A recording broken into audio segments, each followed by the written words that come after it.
Hello students, good morning. How are you all? So here is my another video for class 4th English medium. Today we will learn subject English.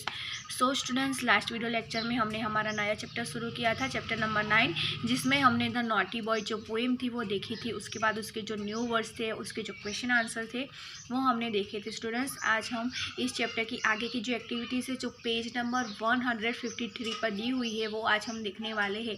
So students, let's start our today's video. अभी हमें क्या करना है, let's listen हमें जो activity दी हुई है वो हमें करनी है। लेट्स लिसन आपकी बुक में पेज नंबर 153 पर दी हुई है, उसमें है listen to this instruction and follow them. अभी यहाँ पर कुछ इंस्ट्रक्शन हमें दिए हुए हैं, वो हमें सुनना है और उसके बाद उस जो इंस्ट्रक्शन हमें दिए हैं वो हमें करने हैं। सबसे पहला है naughty boy walk forward. Naughty walk forward. जो बच्चा है, जो नॉटी, जो लड़का, जो शरारती है वो आगे चलता है, तो इसका मीनिंग होता है आगे चलना। ओके, तो ये जो इंस्ट्रक्शन है वो आपको करना है, आगे चलना है। नॉटी वॉक फॉरवर्ड, आपको आगे चलना है। उसके बाद सेकंड इंस्ट्रक्शन दिया हुआ है naughty walk backward. Naughty walk backward, अभी पीछे की तरफ चलना है। बैकवर्ड मीन्स पीछे की तरफ।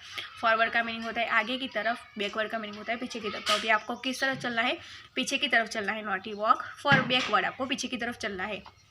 उसके बाद का है फॉल डाउन। फॉल डाउन का मीनिंग है गिर जाना। ओके, गिर जाना, तो आपको नीचे गिर जाना है, फॉल डाउन का मीनिंग है। उसके बाद है do a funny trick. Do a funny trick मतलब कोई फनी ट्रिक आपको करनी है जिसमें कुछ फनी हो, जिससे देखकर हमें हंसी आ जाए, ऐसी कोई ट्रिक आपको यहाँ पर करनी है, ऐसी कोई हरकत आपको करनी है। उसके बाद है walk on tip toes. Walk on tip toes मतलब आपको एकदम धीरे से चलना है। Okay, tip tops, walk on tips, आपको एकदम धीरे से चलना है। उसके बाद है ड्रैग योर फीट।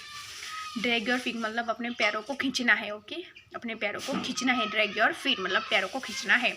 उसके बाद है स्पिन अराउंड। स्पिन अराउंड मतलब किसी के पीछे चक्कर लगाना है। स्पिन अराउंड मतलब चक्कर लगाना। ओके, स्पिन अराउंड का मीनिंग होता है चक्कर लगाना, तो आपको चक्कर लगाना है। उसके बाद है जंप लाइक हॉर्स।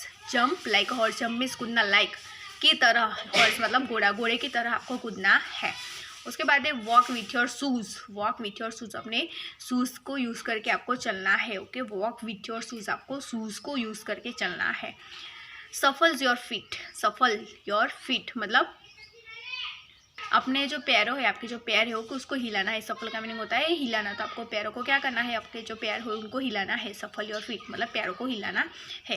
तो यहाँ पर इस लेस लेसन में क्या करना है, ये जो इंस्ट्रक्शन हमें दिए है उसे समझना है और उसको फॉलो करना है। इंस्ट्रक्शन हमें करने हैं। ओके, उसके बाद यहाँ पर देखिए लेट्स टॉक यहाँ पर दिया हुआ है। लेट्स टॉक में हमें क्या करना है, कुछ क्वेश्चन पूछे गए हैं, उस क्वेश्चन के आंसर हमें लिखने हैं पेज नंबर 153 पर। फर्स्ट क्वेश्चन है, what do you think the naughty boy would C in India. What do you think the naughty boy would C in India. आपको क्या लगता है द नॉटी बॉय, जो शरारती लड़का था, वो इंडिया में क्या देख सकता है। व्हाट डू यू थिंक, आपको क्या लगता है जो नॉटी बॉय हो वो इंडिया में क्या देख सकता है। सो हमारा आंसर हो जाएगा the naughty boy would see everything same in India. The naughty boy would see everything same in India. जैसे स्कॉटलैंड में और इंग्लैंड में उसने जो चीज़ें देखी थी वही चीज़ें हमारे इंडिया में भी पाई जाती है। तो हम लिख सकते हैं कि नॉटी बॉय भी हमारे अगर इंडिया में आएगा तो कुछ चीज़ें उसको भी ऐसे ही सेम मिलेगी। ओके, सो हम आंसर लिख सकते हैं the naughty boy would see everything same in India. उसके बाद का क्वेश्चन है, have you been to another place recently, what is it like, how it's different from your own place. अब यहाँ पर हमें क्या करना है, अभी आप कहाँ पर, अगर कहीं कोई प्लेस है जहाँ पर अभी ही आप घूम कर आए हो, 2 हफ्ते पहले, 3 हफ्ते पहले, महीने पहले, आप ऐसी कोई जगह है जहाँ पर आप घूम कर आए हो, तो वो उस प्लेस के बारे में यहाँ पर मेंशन करना है। उसके बाद वो प्लेस किसकी तरह है वो आपको यहाँ पर बताना है, कैसा है वो प्लेस और आपके प्लेस से वो अलग कैसे है। आप जहाँ पर रहते हैं उस प्लेस से वो दूसरा प्लेस डिफरेंट कैसे है वो आपको यहाँ पर बताना है। तो यहाँ पर मैंने लिखा है, yes I have been to Kerala last month. Last month में मैं केरला गई थी। It is a beautiful place, और वो प्लेस कैसा है, बहुत ही ब्यूटीफुल, बहुत ही सुंदर प्लेस है as compare to my city. और उसको मैं अगर मेरी सिटी के साथ कंपेयर करूँ तो the climate of Kerala is very pleasant. तो जो केरला का जो क्लाइमेट है, ओके, जो मौसम है वो बहुत ही अच्छा है, बहुत ही प्लीजेंट है। इट हैज़ वंडरफुल बीचेस, और वहाँ पर बहुत ही सुंदर बीचेस है। ओके, तो इस तरह से हमें लिखना है कि अगर आप रिसेंटली कहीं पर घूमने गए हो तो वो प्लेस का नाम क्या है वो आपको, अगर आप कहीं किसी और जगह पर गए हो तो आप उसके बारे में भी आप लिख सकते हो। अगर आप मुंबई गए हो तो मुंबई के बारे में लिख सकते हो, उसके बाद राजस्थान गए हो तो उसके बारे में लिख सकते हो। तो आप अभी रिसेंटली कहाँ पर गए हो, कहाँ पर घूम कर आए हो, उसके बारे में इस क्वेश्चन में हमें लिखना है।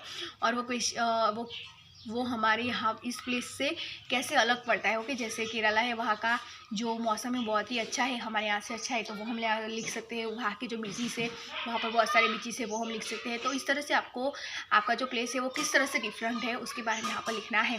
और लास्ट सॉन्ग है, all cultures have their own folk songs in which each line in repeated this line is sung in a chorus, sing a folk song in your own language। अब यहाँ पर हमें क्या करना है कि हर एक कल्चर होता है, उनके अलग अलग फोक सॉन्ग होते हैं। ओके, उनकी लैंग्वेज में अपने कल्चर के कुछ सॉन्ग्स होते हैं फोक सॉन्गों से। तो यहाँ पर आपको अपना कोई फोक सॉन्ग गाना है क्लास में खुद की लैंग्वेज में। ओके, फोक सॉन्ग गाना है।